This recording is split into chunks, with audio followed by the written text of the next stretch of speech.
indefectiblemente nacional presenta Rastros de mi pueblo. 60 minutos con la historia, la música y nuestras historias de siempre.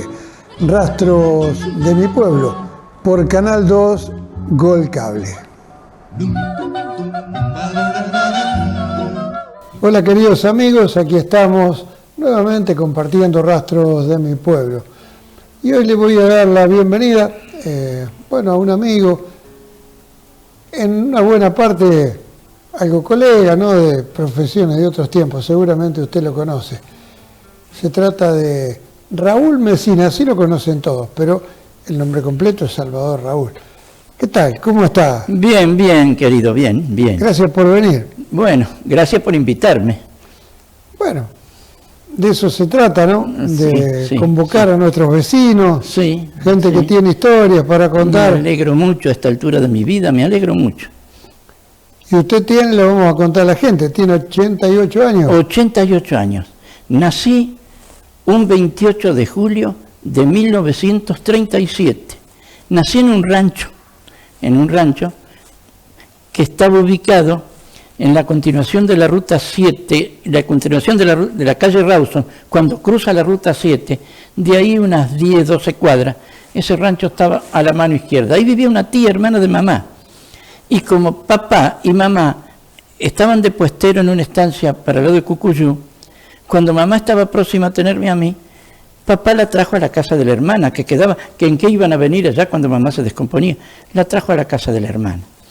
Entonces papá venía todas las tardecitas a caballo a ver cómo andaba mamá. En una ocasión que llegó y mamá le dijo que ya estaba próxima, se vino a buscar a doña Encarnación. Y doña Encarnación Anaya. Doña Encarnación Anaya. Y doña Encarnación se fue allá al rancho a atender a mamá. De eso me acuerdo.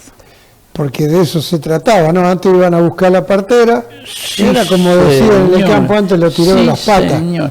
Sí, señor, así me decía. Y medio gile había pasado cuando me veía. A vos te tiré de las patas, me decía doña Encarnación. Y bueno, y así fue mi historia del nacimiento. Yo la llegué a conocer ya bastante grande en los últimos años, porque además era la abuela de un compañero y amigo del cuartel de bomberos, ¿no? Y tenía una hija que vivía frente a la plaza, lo que era la Plaza Colón, ahora Plaza Saraví. Sí, señor. Y ahí pasó los últimos años de su vida, ¿no? Y la hija que también era partera fue la señora también de otro colega nuestro, que era el famoso Vasco. El Vasco Valenzuela. Y yo conocí al hijo de doña Encarnación Anaya, que le manejaba el auto. Tenía un Ford 40, color clarito, y se lo manejaba el hijo. Me acuerdo siempre.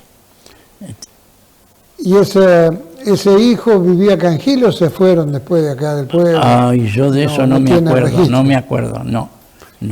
Estamos hablando de muchos años. Pero acá, muchos años, querido. Yo, como soy más o menos memorioso, me acuerdo de San Andrés de Giles, de todos esos años, de 80 años atrás para acá me acuerdo. En el libro del amigo José Horacio Rocha está todo como era antes y como yo me acuerdo. Le vamos a contar a la gente que Raúl es hermano de Hugo, ¿no? De nuestro amigo Hugo Mesina, tantos años con Sobremesa de Tango, y que ha estado acá también haciendo uno de los programas, ¿no? Y es quien está siempre al lado de Hugo dándole una mano. Para que se vaya entrando, ¿no? Pero yo le voy a pedir que nos cuente un poco, porque su familia vino de Italia, de Sicilia. Entonces, cuéntenos un poco, vino su abuelo, un poco la historia familiar de cómo llegaron a la Argentina. Va a ser un poquito largo. Más o menos, resúmalo. Sí, lo más. Mi abuelo tenía el hermano acá, que era el abuelo de Juancito Mesina, que murió hace unos meses, que vivía frente a la Plaza Saraví, ahí en la esquina. Y le vamos a decir a la gente, para ponerlo en órbita más o menos, a quienes no están muy al tanto, que trabajó muchos años en el Corralón San José. Exactamente. Bueno, pescador viejo, Juancito, si habremos ido a pescar. Entonces, ¿qué pasa? El abuelo de Juancito había venido acá a la Argentina yo calculo que a principios de siglo. Y hacía como 20 años que estaba acá. Y eran gente de esas que trabajaba y trabajaba y trabajaba. Entonces se había firmado bastante bien económicamente. Tenía 2 o 3 quintas por allá frente al Albatros, por esa zona, tenía la casa, tenía todo. Entonces, con el tiempo, como se decía antes, lo llamó al hermano que estaba allá en Sicilia. Para colmo, a mi abuelo le tocó la guerra, tuvo 4 años en la guerra. Pasaban unas miserias, decía papá. Entonces, ¿qué ocurre? Para que viniera un familiar o un amigo de Italia en esos tiempos, había que ya traerlo con toda la papelería en el lugar donde lo iban a instalar y si tenía trabajo y todo. Entonces, ¿qué pasa? Vino mi abuelo con toda la familia.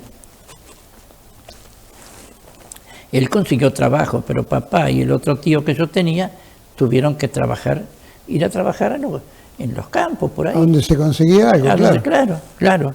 Así venían. Uno llamaba al otro. Exactamente. Se venían con la familia y después era cuestión de rebuscársela y ubicarse acá. Esa gente, por ejemplo, mi abuelo, que eran muy trabajadoras y eran ahorrativos, porque ellos comían de lo que tenían ellos, quinta de verdura, todo eso. Carne, como en Italia prácticamente en esos años no había carne de vaca, claro. Prácticamente no existía. Y más en Sicilia, que está rodeada de agua, todos comían pescado. Le preguntaron a aquella serie del comisario Montalbano, que estaba toda hecho en Sicilia, y lo que me contaba papá de esos tiempos estaba reflejado ahí. Entonces, le preguntaron al comisario cuánta gente comía pescado en Sicilia. El 90%, dice. Y el otro día son lactantes, decía, eran chicos que tomaban leche. Todo el mundo comía pescado. Claro, es lo que tenían a mano. Incluso en Sicilia no existía el ladrillo. Eran todas canteras de piedra que sacaban de la montaña y cortaban como si fueran los adoquines, y con eso el piso de las calles y las paredes, todo de piedra, me contaba papá. Y así llegaron los primeros mecinas a la Argentina. Sí, y como esa gente era ahorrativa, el abuelo, porque todo lo que trabajaba papá y el hermano venía en una sola caja, porque eran solteros. Entonces, con los ahorros que juntaban entre todos, se compró una quinta. Esa quinta estaba bajando lo que ahora está la escuela 2 nueva, ese callejón que también lo cortó la autopista, que sale allá a la estancia La Vanguardia, que ese camino era el antiguo camino real que venía de Cuyó, porque la ruta no estaba, la ruta 7. Y ahí compré una quinta. Yo quisiera, Oscar, que usted hubiera visto lo que era esa quinta. Era un jardín, quintas de verdura de todas clases, todo para vender. Había un monte de durazno también de todos los tiempos, empezando de los primeros hasta los últimos. Había 2 plantas gigantes de damasco, me parece que las veo. Había 3 plantas de un tipo de ciruela que mi abuelo la llamaba corazón de buey. Eran como si fuera una pera, que nacían como así en el tronco. Primero eran verde, después amarilla y después roja. Eran una delicia. Había de las otras plantas de ciruela también, higueras, de todo. Todo para la venta. Resulta que había varios quinteros en la zona.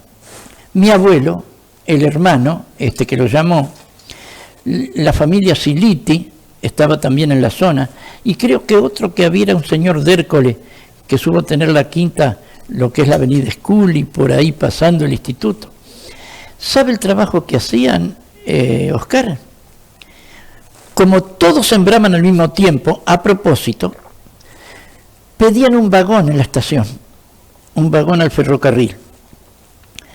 Iban a ver al jefe, para tal día precisamos un vagón. Entonces cosechaban todo junto, encajonaban toda la mercadería o fruta, lo que sea, venían con un carro a la estación, cargaban el vagón y venía el tren y lo enganchaba, y se iban con ese vagón hasta la estación La Croce. En la estación La Croce se topa contra la estación la avenida Corriente. A la izquierda el cementerio de Chacarita y enfrente la estación La Croce. La avenida Corriente nace allá por el Luna Park, por allá, claro, y termina ahí. Ahí ya estaba todo estudiado, había carros, chatas que los esperaban, cargaban todo y por la avenida Corriente se iban con esa carga hasta el mercado de Abasto, que está bastante retirado de ahí. Bueno, y allá ellos tenían los clientes que le compraban la mercadería y venían con la platita hasta la estación y ahí el tren venía en la tarde y se venían en el tren. Pero el ferrocarril, papá tuvo un problema una vez, porque él sabía ir a veces que no trabajaba, se iba con el padre en un viaje de eso, para conocer también, y se paraba en la esquina a mirar todo. Y en ese tiempo se usaban aquellos sombreros que yo no sé si le decían rancho, que era el ala era chata, gruesa, como si fuera no era de mimbre, no era otro, y tenía una cinta negra todo alrededor y la copa redonda. Se usaba así. Acá el que conocí con un sombrero de eso fue don Marciano Ambrune, que vivía en la avenida Scully. Tenía una bicicleta de piñón fijo y llantas de madera. Bueno, resulta que papá juntaba plata porque quería comprarse un sombrero de eso. Bueno, hasta que llegó a comprarlo, una vez que fue con el abuelo allá, se compró el sombrero y se lo puso. Estaba de sombrero. Vinieron acá para venir a Giles y tomaron el tren y tuvo la feliz idea de asomarse por la ventanilla. Se le voló el sombrero. Debut y despedida hizo el sombrero. Pobre papá, le pasaron todo. Historias de San Andrés de Giles.